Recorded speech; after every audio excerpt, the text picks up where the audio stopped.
오늘의 주요 뉴스입니다. 내년 6일 지방선거가 1년 앞으로 다가왔습니다. 익산시와 군산시의 선거 관전 포인트를 전망해봅니다. 익산시장 선거는 현 정원율 시장의 3선 도전에 이를 저지하는 입지자들 구도로 전선이 형성되고 있습니다. 신영대 국회의원이 기자회견을 열고 6월 중 현대중공업 군산조선소 재가동 로드맵을 발표하겠다고 밝혔습니다. 하지만 현대중공업의 직접 가동이 아닌 관련 사업의 재활용에 무게가 실리고 있습니다. 익산에서 잠잠해질만 하면 또다시 코로나19 집단 감염이 발생하고 있습니다. 기도원과 개인병원 등에서 일상 감염이 이어지고 있습니다. 익산시가 6월 한 달간 특별 방역을 벌이기로 했습니다. 새만금 공동행동이 기자회견을 열고 군산 옥구 수락갯벌 매립 중단을 촉구하고 나섰습니다. 공동행동은 새만금에서 마지막 남은 수락갯벌 매립으로 생태계와 어민들의 생활을 위협받고 있다고 주장했습니다. 시청자 여러분 안녕하십니까? 5월 31일 월요일 KCN 종합뉴스입니다. 내년 지방선거가 1년 앞으로 다가왔습니다. 오늘은 익산시장 선거 구도를 먼저 알아봅니다. 익산은 현 시장이 3선에 성공할지 아니면 이를 저지하는 후보가 등장할지 여부에 관심이 집중되고 있는데요. 최정호 기자가 자세히 설명해드립니다. 내년 6월 1일에 치러지는 제8회 지방선거. 익산시장 선거는 정원율 시장의 3선 성공이냐 아니면 이를 저지하느냐에 관심이 집중되고 있습니다. 행정 전문가임을 내세우는 무소속 정 시장은 지난 2016년 4월 재선거를 통해 당선된 이후 2018년에 치러진 제7회 지방선거에서도 민주당 후보를 물리쳤습니다. 부채 조기 상환과 익산 신청사 건립사업 추진 등 굵직한 공약 사업을 지켜나가는 가운데 3선 도전을 앞두고 현장 행정까지 강화하는 등 광폭 행보에 나서고 있습니다. 이에 맞서 민주당은 서력전을 벼르고 있습니다. 지난 총선을 통해 2개의 선거구를 모두 차지한 상황인 만큼 내년 지방선거에서는 반드시 익산 시장직을 가져오겠다는 입장입니다. 정당 지지도가 높은 만큼 후보군도 대거 몰리고 있습니다. 치열한 당내 경선이 불가피합니다. 민주당 유력 후보군으로는 강팔문 새만금 개발공사 사장을 비롯해 조용식 전 전북경찰청장, 최영규 도의원, 김대중 전 도의원, 김성중 전 익산경찰서장 등이 거론되고 있습니다. 지역 정치권에서는 물망에 오른 민주당 후보군을 놓고 2강 체제로 분석하고 있는 상황입니다. 민주당 후보들은 자신이 갖고 있는 본선 무대 경쟁력을 내세우며 당원 지지세 공략에 나설 수밖에 없습니다. 야권의 지방선거 대응도 본격화될 전망입니다. 우선 제1야당인 국민의힘에서는 경쟁력 있는 인물을 찾고 있다고 밝혔습니다. 이와 관련해 지역 정치권에서는 꾸준히 출마를 해왔던 임석삼 익산을 당협위원장이 다시 후보로 나설 것으로 점치고 있습니다. 정의당 등 진보 계열의 움직임도 활발해지고 있습니다. 익산 환경 문제 해결과 소득 격차에서 공공교육 강화 등을 내세우며 내년 지방선거에 대응하겠다는 방침입니다. 특히 단일 후보를 내세우기로 하고 자체 시민 토론회 등을 진행할 계획이며 정권이 민중당 전북도당 사무처장과 이명택 익산시의원 등이 경쟁하고 있습니다. 내년 익산시장 선거를 놓고 자천 타천으로 물망에 오른 후보군만 9명, 전한수 변호사나 박경철 전 시장, 민생당 후보까지 감안하면 11명 이상이 몰릴 수 있습니다. 무소속 정원율 시장의 3선 도전과 함께 민주당 등 이를 저지하기 위한 경쟁 후보들의 치열한 선거 전쟁이 성큼 다가오고 있습니다. KCN 뉴스 최정호입니다. 민주당 전북도당이 행정사무감사에서 막말을 파문이 확산되고 있는 조남석 익산시의원에 대해 징계 조치를 검토하기로 했습니다. 민주당 전북도당은 이번 사태에 대해 당 차원에서 조사를 한 뒤 필요한 조치에 나서겠다고 밝혔습니다. 앞서 조 의원은 익산시 국가식품클러스터 담당관에 대한 행정사무감사를 진행하는 자리에서 국민이 뽑은 국회의원에게 한국식품클러스터진흥원 노조가 함부로 했다는 식으로 공격했고 김수웅 국회의원은 시민 대표니까 욕을 할 수도 있지 않느냐고 주장했습니다. 군산시가 부실 시공이 드러난 하수관거 공사와 관련해 범죄 혐의가 드러나면 강경하게 대응하겠다고 밝혔습니다. 군산시는 지난 24일 하수관거 공사를 맡은 업체를 형사고소하고 수사를 통해 업체의 범죄 혐의가 인정되면 이미 지급한 정부 지급금 정산을 요구하기로 했습니다. 또 운영 관리 부분의 하자와 부실에 대해 운영사에 바로잡도록 하고 시공에서 드러난 문제점 개선을 요구할 방침입니다. 이와 함께 당시 관리와 감독을 맡은 공무원 가운데 직무유기나 배임 등의 범죄 행위가 드러나면 처벌을 감수하겠다고 강조했습니다.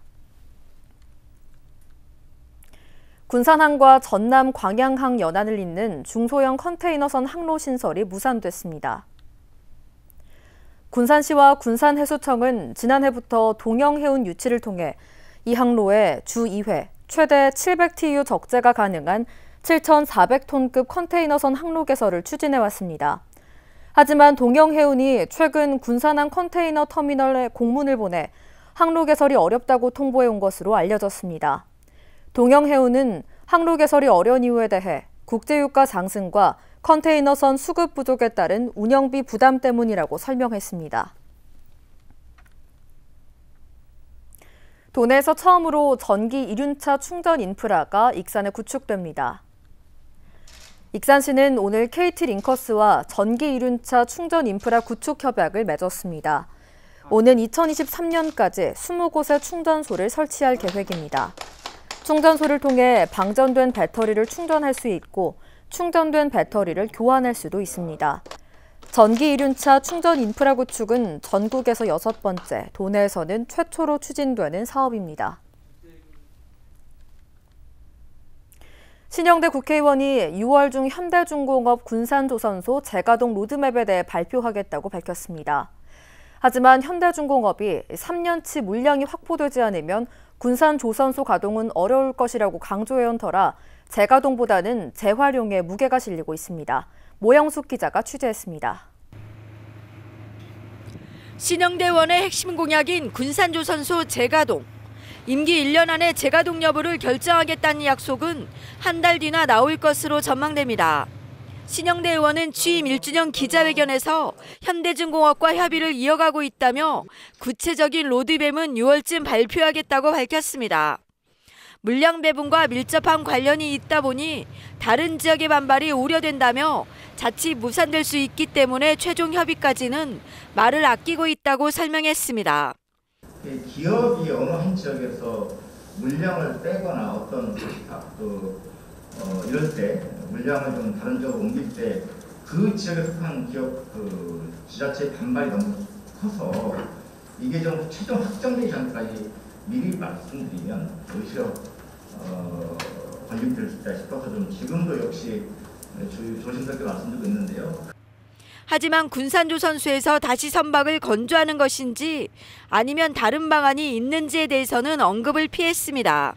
다만 재가동이나 재활용에 맞추기 위해 협력업체나 인력 양성도 함께 논의하고 있다며 대우조선해양 합병과는 무관하게 진행되고 있다고 밝혔습니다. 물량 부족으로 가동 중단 사태가 반복되지 않기 위해 지속 가능한 시스템을 마련하다 보니 신중하게 접근하고 있다는 겁니다. 올해 4월 말까지는 현대중공업 재가동에 대한 로드맵을 제시해 줄 걸 요청을 드렸고 실제 큰 방향성에 대해서는 제가 전달을 받아서 그 부분을 제가 전라북도 송하진 지사님과 군산시 강기시장님께 전달해드려서 현재는 재가동을 위한 여러 가지 실무 협의들을 하고 있습니다. 신 의원은 이르면 올해 안에 가동이 가능할 것이라는 입장도 내비쳤는데 군산조선소가 재가동할 경우 협력업체 정비 등에 1년 이상이 걸려 현대중공업이 다시 맡을 가능성은 희박해 보입니다. 또 현대중공업은 그동안 3년치 물량이 확보되지 않을 경우 재가동은 어렵다는 입장을 누누이 강조해왔기 때문입니다. 더욱이 대통령의 약속마저 무색해졌고 조선업 회복기 당시 이낙연 총리가 수차례 군산을 방문하고도 별다른 해법을 내놓지 못해 사실상 재가동되더라도 축소되거나 재활용에 무게가 실리고 있습니다. 가동 중단으로 64곳의 협력업체가 문을 닫고 5천여 명이 일자리를 잃은 군산조선소. 신 의원이 약속한 재가동이 가능할지 아니면 시간 끌기용에 그칠지 주목되고 있습니다. KCM 뉴스 모영숙입니다. 익산시가 농산물 7개 품목에 대해 가격 안정을 위해 지원합니다. 가격 안정 지원 품목은 마늘과 대파, 가을 배추 등 7개 품목입니다. 이 가운데 건고추와 생강은 7월 2일까지 신청하면 되고 노지 감자는 6월 11일까지 신청해야 합니다. 이들 품목은 농산물 시장 가격이 기준 가격 이하로 떨어지면 차액의 90%까지 보전해줍니다. 지원 범위는 품목당 1000제곱미터에서 10,000제곱미터까지입니다. 익산에서 가장 비싼 땅은 영등동 상업용 토지로 나타났습니다. 익산시에 따르면 올해 1월 1일 기준 개별 공시지가의 최고가는 영등동 A마트가 제곱미터당 485만 원을 기록했습니다. 반면 가장 저렴한 땅은 여산면 태성리 임야로 제곱미터당 937원입니다. 익산시의 올해 개별 공시지가는 표준지 상승과 개발사업, 실거래가 반영 등의 영향으로 작년보다 10.45%가 상승했습니다. 익산에서 잠잠해질만 하면 또다시 코로나19 확진자가 속출하고 있습니다. 기도원과 개인병원 등지에서 방역수칙을 소홀히 한 탓에 일상 감염이 이어지고 있는 건데요. 익산시가 6월 한 달간 특별 방역을 벌이기로 했습니다. 최정호 기자의 보도입니다. 익산에 있는 기도원입니다. 기도원을 다니는 익산 지역 가족 2명이 인천 확진자와 접촉하면서 코로나19에 감염됐습니다. 이어 기도원 관계자와 기도원을 다니는 자활센터 근로자 등 3명이 추가 확진자로 분류됐습니다. 이로 인해 같이 종교활동을 했던 참석자들과 익산 지역 자활센터 2곳의 근로자들까지 합해 모두 452명이 전수검사를 받았고 이 가운데 22명이 자가격리된 상태입니다. 익산에 있는 개인병원입니다. 원광대병원으로 옮기 이전에 이뤄진 검사에서 70대 입원 환자가 확진 판정을 받았습니다. 이어 환자 접촉자 3명을 비롯해 병문안을 왔던 지인과 가족까지 모두 5명의 추가 확진자가 나왔습니다. 병원 물리치료실은 폐쇄됐고 나머지 입원 환자들은 자가격리됐습니다. 이 같은 소규모 연쇄 감염은 자칫 집단 감염으로 이어질 수 있어 방역당국이 긴장하고 있습니다. 위험한 사례들이 발생하고 있어서 조금 우려되는 내용들이 있습니다. 거듭 이런 안정적인 상황은 우리 도민들께서 적극적으로 협조해 주시. 익산시는 6월 한 달간 특별 방역을 시작하기로 했습니다. 백신 접종이 이루어지면서 방역 수칙 준수가 느슨해진 것으로 보고 다중시설에 대한 현장 점검을 강화합니다. 100인 미만 소규모 종교시설과 입원실을 운영하고 있는 개인병원 48곳을 대상으로 마스크 착용과 출입자 명단 작성, 음식 섭취 여부 등을 점검합니다. 최근 코로나19 백신 접종이 진행되면서 일부 마스크 미착용 등 방심하는 분위기가 나타나고 있습니다. 이에 우리시는 느슨해진 방역의 고삐를 다시 조이고자 6월 중 방역수칙 준수 점검을 강화합니다. 잠잠해질만 하면 다시 확진자가 속출하는 익산. 일상 속 감염이 발생하지 않도록 방역수칙 준수에 긴장을 늦춰서는 안 됩니다. KCN 뉴스 최정호입니다. 국내 코로나19 신규 확진자가 이틀 연속 400명대를 기록했습니다. 중앙방역대책본부에 따르면 오늘 오전 0시 기준 국내 코로나19 신규 확진자는 430명입니다. 국내 발생 411명, 해외 유입 19명입니다. 국내 누적 확진자는 14만 340명으로 늘었습니다. 한편 코로나19 1차 예방접종 누적자는 540만 3천여 명으로 전체 국민의 10.5%를 기록했습니다. 전라북도 보건환경연구원은 오늘 도내에서 비브리오 폐혈증균이 올해 처음으로 검출됐다며 주의를 당부했습니다. 연구원은 지난 25일 채취한 군산과 고창 지역 바닷물에서 비브리오 폐혈증균이 분리됐다고 설명했습니다. 이 균은 해수온도 18도 이상에서 활성도가 높아지며 여름철에 해수와 갯벌, 어패류에서 주로 검출됩니다. 비브리오 폐혈증은 전국에서 연간 50명 정도의 환자가 발생해 이 가운데 30에서 50%가 사망하는 3급 법정 감염병입니다. 새만금 해수유통 추진 공동행동이 오늘 수라갯벌에서 추진되고 있는 농생명 용지 309 조성의 중단을 요구하는 기자회견을 가졌습니다. 공동행동은 수락갯벌 매립이 생태계와 어민들의 생활을 고려하지 않은 사업이라고 주장하고 있습니다. 보도에 하준 기자입니다. 전북도청 앞에서 수락갯벌 매립 중단을 촉구하는 목소리가 울려 퍼집니다. 새만금 공동행동은 바다의 날을 맞아 기자회견을 열고 농생명용지 309 매립 공사를 중단하라고 촉구했습니다. 새만금의 마지막으로 남아있는 수락갯벌이 매립될 위기에 처해 있다. 새만금 공동행동은 한국농어촌공사의 농생명용지 309에 대한 준설과 매립 공사의 중단을 요구하며 농생명용지 309를 생태환경용지와 수산용지로 전환할 것을 강력히 촉구한다. 공동행동은 수락갯벌이 매립되면 저새와 황새, 검은머리 갈매기 등 멸종 위기 조류가 살고 있는 1290헥타르의 보금자리가 사라질 것이라고 경고했습니다. 공동행동은 멸종 위기종 보호 대책이 없는 것이 지난 91년에 이뤄진 환경영향평가를 근거로 사업이 이뤄지고 있기 때문이라고 지적합니다. 새만금 내에 21종이 넘는 멸종위종이 서식한다라고 이렇게 보고가 되고 있습니다. 근데 91년 당시에는 단 2종밖에 없었다라고 보고가 됐었고, 그로 인해서 제대로 된 환경보호 방안이 전혀 마련되지 않았습니다. 공동행동은 농림부와 한국농어촌공사가 새만금 간척사업 추진 당시 어민들에게 어류 양식단지 2,000헥타르를 만들어주겠다고 약속했지만 새만금 기본계획에는 해당 내용이 빠졌다고 말합니다. 당시에는 부안 해창갯벌 쪽 가까운 쪽에 해수 어양장 1,000헥타르, 담수 어양장 1,000헥타르를 조성한다고 하는 게 정부의 계획이었습니다. 하지만 이러한 계획들은 정부의 계획이 변경되면서 완전히 삭제됐습니다. 어민들을 완전히 기만한 것이고 전북도민을 우롱한 거라고 생각합니다. 지난 91년부터 추진되어온 수락갯벌 매립 사업. 하지만 멸종위기종 보호와 양식장 조성 등 해결할 과제들이 쌓여 있습니다. KCN 뉴스 하준입니다. 지난 주말 50대 남성이 음파 호수공원 물빛다리 인근에서 투신했습니다. 군산소방서에 따르면 지난 29일 오전 6시 11분쯤 물빛다리 인근에서 투신 의심 신고가 접수됐습니다. 소방당국은 수색 1시간 만에 50대 남성 A씨의 시신을 발견했습니다. 경찰은 숨진 A씨가 지인에게 힘들어서 먼저 간다는 문자를 보냈고 투병으로 힘들어했다는 지인들의 진술에 따라 스스로 목숨을 끊은 것으로 보고 정확한 사인을 조사하고 있습니다.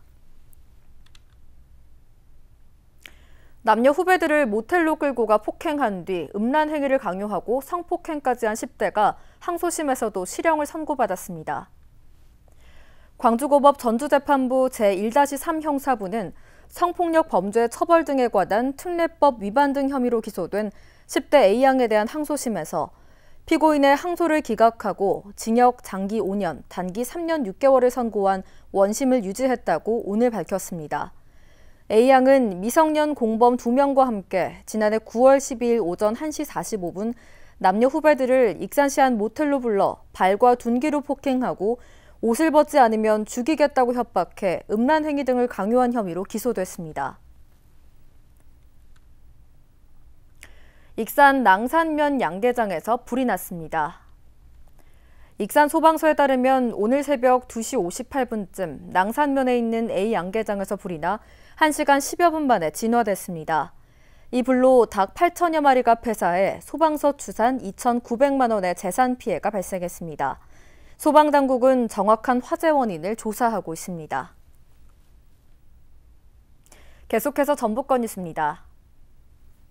김승환 도교육감의 공약 이행률이 낮은 것으로 나타났습니다. 한국 매니페스토 평가단이 전국 17개 시도교육감의 공약 이행률을 조사한 결과 김 교육감은 공약 이행과 목표 달성, 주민 소통 분야에서 우수평가를 받지 못했습니다. 한국 매니페스토 평가단은 김 교육감이 선거 당시 내걸었던 47개 공약 가운데 완료된 것은 5개뿐이고 정상 추진 40개, 일부 추진은 2개라고 발표했습니다. 나라살림연구소에 따르면 지난해 말 기준 전북의 주택연금 가입자는 1,500여 명으로 전국 대비 1.9%를 차지했습니다. 전북 지역 주택연금 가입자들의 평균 주택가격은 1억 4,500만 원, 월 평균 지급금은 54만 원으로 조사했습니다.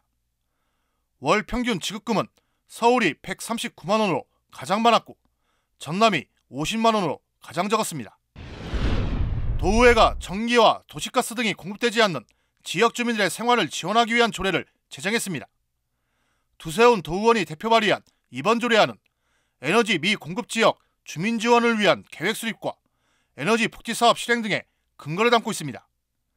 두 의원은 이를 통해 해당 지역에 태양광 발전기나 가솔린 자가 발전기, 저렴한 심야 전기 등이 지원될 것이라고 설명했습니다.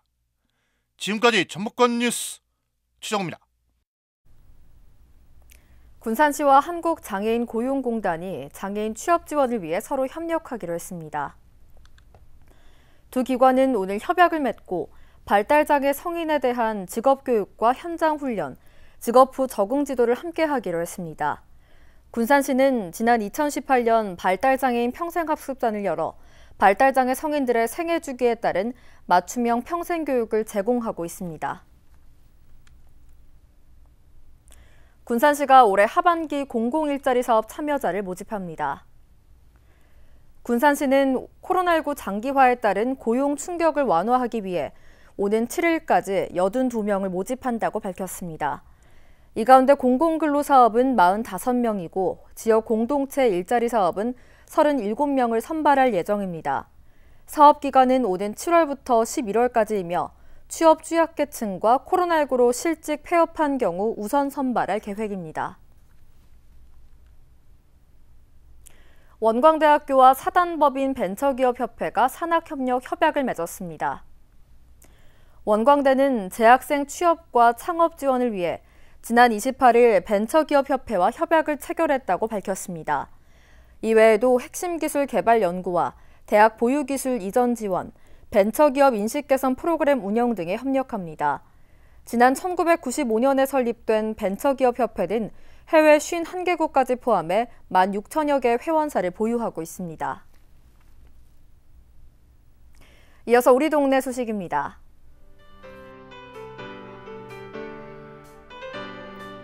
익산시가 평화동 공구거리 구간 500m를 대상으로 구도심의 노후 간판을 새롭게 교체하는 등 가로 환경 개선 사업에 나섰습니다.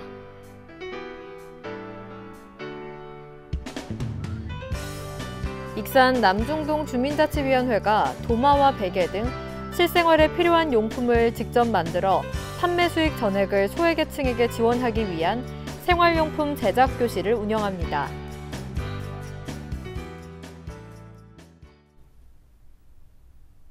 다음은 내일의 날씨입니다.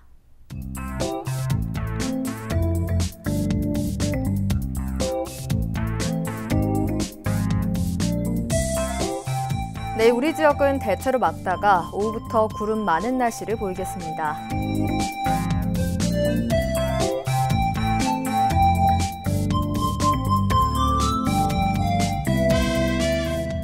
내일 도내 최저기온은 13도, 최고기온은 29도로 예상됩니다.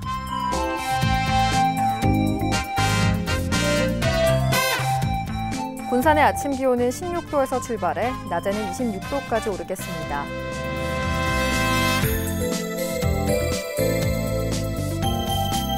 익산은 17도에서 28도의 기온 분포를 보이겠습니다.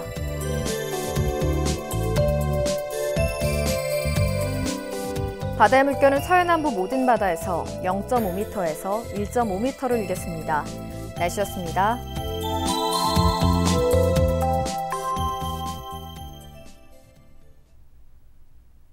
이상으로 KCN 종합뉴스를 마칩니다. 정확한 보도로 늘 함께하겠습니다. 시청해주신 여러분 고맙습니다.